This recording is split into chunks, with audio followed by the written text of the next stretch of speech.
organización internacional Human Rights Watch alertó por el retraso en la implementación de la reforma de los cuerpos policiales en Chile.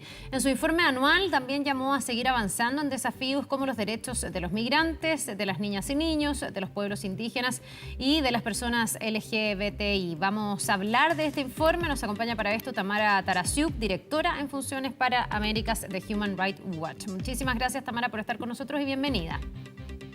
Buen día, Carla. Muchas gracias por la invitación.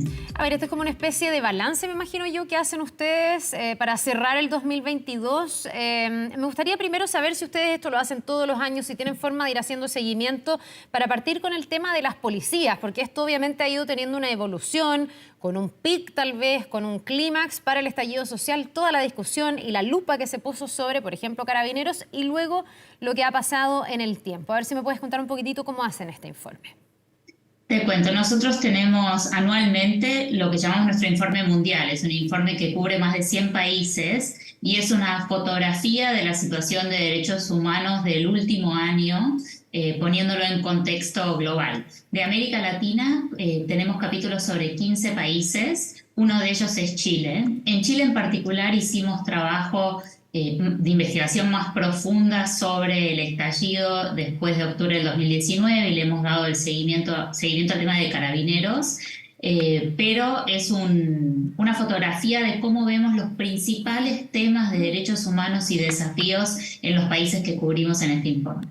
¿Qué evolución han visto en torno al tema de Carabineros? Porque tal vez pasamos por un pic donde se cuestionó muy fuertemente, porque tuvimos además manifestaciones que a lo mejor se salieron de toda la norma y de lo que habitualmente veíamos. Y luego una promesa, incluso durante la campaña, harto como énfasis en que había que reformar esta institución. Pero hoy día, con cierta evolución en el sentido de que Carabineros y las policías obtienen un mayor apoyo por parte de la ciudadanía, pareciera ser que nuevamente se busca que se empoderen y al mismo tiempo esa reforma todavía no se concreta y hay como algunos tibios pasos, pero todavía no ocurre. Es así, nosotros hemos hecho un trabajo de documentación a fondo de qué ocurrió durante el estallido y la realidad, y que todos los chilenos que están viendo este programa la saben, es que hubo gravísimos incidentes de violencia y vandalismo en las calles y también gravísimos incidentes de uso excesivo de la fuerza. Obviamente todos los países, incluyendo Chile, necesitan una policía que pueda controlar el orden público. El tema es cómo generar mecanismos institucionales, normativas y rendición de cuentas para que quien lo haga siga ciertas pautas para que el uso de la fuerza no sea excesivo y si eso ocurre haya rendición de cuentas con posterioridad. Lo que ocurrió desde ese momento en Chile fue un llamado, y de hecho ese fue nuestro llamado principal, que exista una reforma de Carabineros para asegurar estas dos cuestiones: lineamientos sobre el uso de la fuerza claros y protocolos y rendición de cuentas claras. La realidad es que hubo avances, como decías, en ambas materias, pero todavía no se ha llevado adelante la reforma general, sustancial que hace falta para que los carabineros puedan cumplir con ambas cosas, tener protocolos claros sobre el uso de la fuerza y que exista efectiva rendición de cuentas. Si te fijas en los números de la Fiscalía, hubo solo 16 condenados por denuncias, más de 8.500 denuncias de uso excesivo de la fuerza entre octubre del 2019 y marzo del 2020. Entonces, dista mucho por hacer, pero sí creo que es importante reconocer que hubo avances en el gobierno anterior y durante el gobierno anterior y durante este gobierno en esta materia.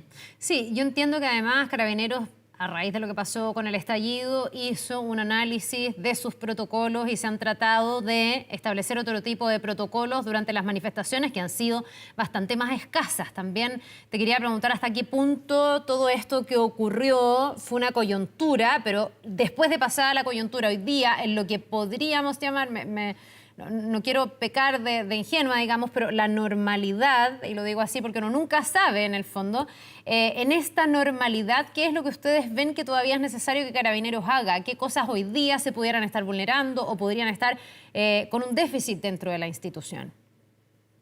Mira, yo creo que las circunstancias extremas como las que ocurrieron en el estallido lo que hacen es hacer un llamado de atención sobre cuán mal pueden ir las cosas cuando no existe la institucionalidad necesaria para prevenir ese tipo de situaciones. Y de hecho creo que es mucho mejor avanzar en estas reformas, no en caliente, sino en estas circunstancias, donde no estamos viendo esos gravísimos incidentes de violencia y vandalismo ni de uso excesivo de la fuerza en las calles. Y los pendientes son los mismos. Y creo que el gran desafío de Chile en esta materia es construir sobre la base de lo que se ha hecho y justamente no olvidarse de las reformas que hacen falta de fondo en estos momentos cuando no estamos siguiendo la coyuntura y la violencia no nos está comiendo el día a día de la opinión pública.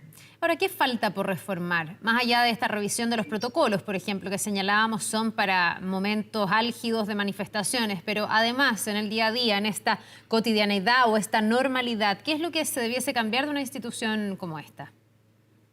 Yo creo que son dos cosas. Uno tiene que ver con los protocolos que están ahí justamente para los momentos de mayor riesgo de violencia. Y esos protocolos son centrales. Y hubo algunos cambios en los protocolos, pero creo que hay que avanzar más en esa materia. Y el otro tiene que ver con la rendición de cuentas. Una manera de hacerlo es a través de la justicia, la fiscalía, el poder judicial, y otra tiene que ver con procesos disciplinarios internos que tienen que ser independientes y avanzar, porque es clave que quien comete abusos sepa que va a tener consecuencias por hacerlo, porque eso genera un incentivo claro para controlarse y para cumplir con aquellos protocolos que se están haciendo.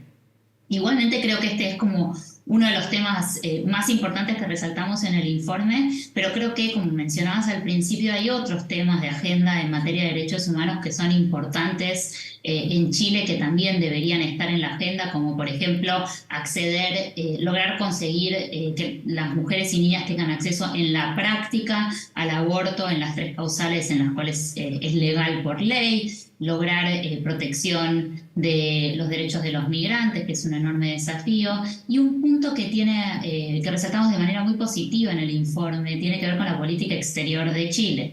Durante este gobierno han mantenido una política consistente de cuestionamiento de violaciones de derechos humanos por gobiernos independientemente de la ideología del gobernante de turno. No vemos mucho eso en América Latina, desgraciadamente, y creo que al ser Chile a partir de ahora miembro del Consejo de Derechos Humanos de Ginebra, tiene una oportunidad para poder liderar en materia de política exterior en temas de derechos humanos.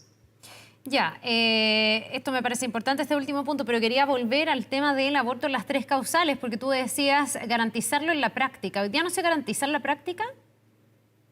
Hay en la práctica restricciones para acceder al acceso al aborto legal. Para que te des una idea, más o menos la mitad de los profesionales de la salud en Chile, en el sistema público, son objetores de conciencia. Eso significa que en la práctica a veces es difícil cuando una mujer quiere acceder al aborto legal, dependiendo de cuál es la disponibilidad de servicios, y se trata de asegurar la implementación en ese tipo de circunstancias para todas las mujeres y niñas en Chile. Tamara, perdón, pero eso ¿cómo se resuelve? Porque cuando se dio el debate y la discusión de esta ley, precisamente se ponían algunas condiciones porque no hay una visión cerrada en torno al derecho al aborto y hay ahí también mucha gente que es detractora y hay profesionales de la salud que simplemente por razones, no sé, de creencias ideológicas, emocionales, como tú le quieras llamar, no están dispuestos a realizar un aborto. ¿Eso no está bien? ¿No debería ser así? ¿Cómo se puede avanzar entonces en esta materia? Por supuesto que existe un derecho a la objeción de conciencia individual y cada persona tiene que poder decidir si va a realizar o no realizar un aborto. Y eso es perfectamente legítimo. Lo que no debe haber es objeción de conciencia institucional, donde toda la institución no hay ninguna manera que una persona acceda al aborto en una institución. Y si eso ocurre, lo que hay que asegurar es que hayan procedimientos para remitir los casos fácilmente hacia otra institución y otro profesional que lo pueda practicar. Lo que tenemos que evitar es que en la práctica una mujer no pueda lograr eso porque hay un profesional delante suyo que no quiere hacerlo, que tiene todo el derecho a hacerlo, pero su obligación es asegurarse que otra persona lo pueda implementar. Pero eso no está pasando, el que se derive a otro lugar, a otra institución donde sí se haga, porque claro, yo entiendo el punto, digamos, pero entendiendo que hay gente que tiene esta objeción de conciencia, entendiendo que la ley también le dio la posibilidad a las instituciones de tener objeción de conciencia. No sé, cuando tú tienes una clínica que profesa la religión católica, es difícil entrar a esa institución a obligarla a hacer el procedimiento. El tema, y me imagino que ahí está la clave, es que logren derivar a la mujer que necesita este aborto por alguna de las 3 causales para que efectivamente se lo pueda realizar. ¿Ustedes detectan que eso no ocurre? Estamos haciendo un trabajo específicamente investigando ese tema y lo que encontramos es que no siempre ocurre. Y en la práctica eso dificulta el acceso de mujeres al aborto y que es legal y debe ser seguro. Porque aquí el tema es que si no garantizamos eso, no van a desaparecer los abortos. Lo que ocurre son abortos que son inseguros y se cometen de manera que ponen en riesgo la vida y la salud de las mujeres y niñas. Y obviamente hay que tomar en cuenta las diferencias geográficas. ¿Verdad? Estamos hablando de Santiago de Chile, donde hay una multiplicidad de ofertas en servicios de salud. La situación es muy distinta que si hablamos de zonas más remotas en el país, donde una persona con recursos limitados que no puede viajar para poder hacer esto, si no tiene el apoyo del Estado para lograr que exista una alternativa ante un objetor de conciencia, en la práctica muchas veces eso significa que no puede acceder al derecho. Ya, ahora estamos siempre hablando de las 3 causales, ¿no? ¿O ustedes también ven que debiese haber un avance hacia el aborto libre, que también ha sido otra de las discusiones en esta materia? Costó harto sacar esta ley de las 3 causales, pero algunos quieren ir más allá y quieren que efectivamente se consagre, se garantice el aborto libre, lo que, insisto, tiene algunos detractores y no hay una visión cerrada en torno a este tema, que es bien complejo además. Es un tema bien complejo y es un tema que se tiene que dar el debate en Chile y poner sobre la mesa todos los argumentos. Lo que yo te puedo decir es que el avance en Chile en el 2017 de la prohibición absoluta hacia las 3 causales fue importantísimo para abrir ese debate y para poder avanzar en la agenda de derechos sexuales y reproductivos, porque la realidad es que, como te decía, las restricciones al aborto no limitan que existan los abortos, sino simplemente empujan a las mujeres y niñas a hacerlo de manera que es ilegal y por lo tanto insegura, poniendo en riesgo su vida y su salud. Tamara, hablabas también de los derechos de los migrantes. En este sentido, ¿qué constatan en Chile? La migración es un tema, no exclusivo de Chile, por supuesto, pero hemos tenido un flujo migratorio cada vez mayor, con harta presión, con mucho debate interno respecto de si están o no las condiciones para recibir a esos migrantes. Hay una idea de tener un enfoque de derecho que muchas veces también se ve superada un poquitito por la realidad. ¿Cuál es el diagnóstico que ustedes hacen desde Human Rights Watch en este sentido? Definitivamente el tema migratorio es un tema de preocupación regional. Estamos ante una crisis que no hemos visto en la historia reciente de América Latina. Hablamos no solo de los 7.1 millones de venezolanos que han salido en los últimos años, sino que hay un aumento en la migración de gente de Cuba, de Haití, desde distintas situaciones en la región y enfrentan a nivel regional enormes desafíos para acceder a un estatus legal y también para poder migrar en condiciones seguras. El caso más extremo es el cruce a pie por la frontera entre Colombia y Panamá, que se hace a través de la selva del Darién, que es una situación peligrosísima para los migrantes. En Chile en particular, este es un enorme desafío. Como bien decías, hay muchísimos migrantes. El número que nosotros usamos en este informe es de 1.4 millones, muchos venezolanos, haitianos, de distintas nacionalidades, y los desafíos son, como en el resto de la región, 2. 1, lograr mecanismos para asegurar estatus legal para quienes deciden vivir en Chile, porque la ilegalidad abre la puerta a los abusos. El número de personas a quienes se les otorga asilo en Chile es bajo comparado con la cantidad de aplicaciones, y en la práctica hay a veces dificultades para acceder a este estatus legal. Y el otro desafío tiene que ver con generar una situación social, te diría, de acogida, porque preocupan enormemente los incidentes de xenofobia, las protestas antimigrantes. Eso genera un clima muy hostil hacia quienes no necesariamente eligieron irse de sus países, sino que no vieron otra alternativa que hacerlo.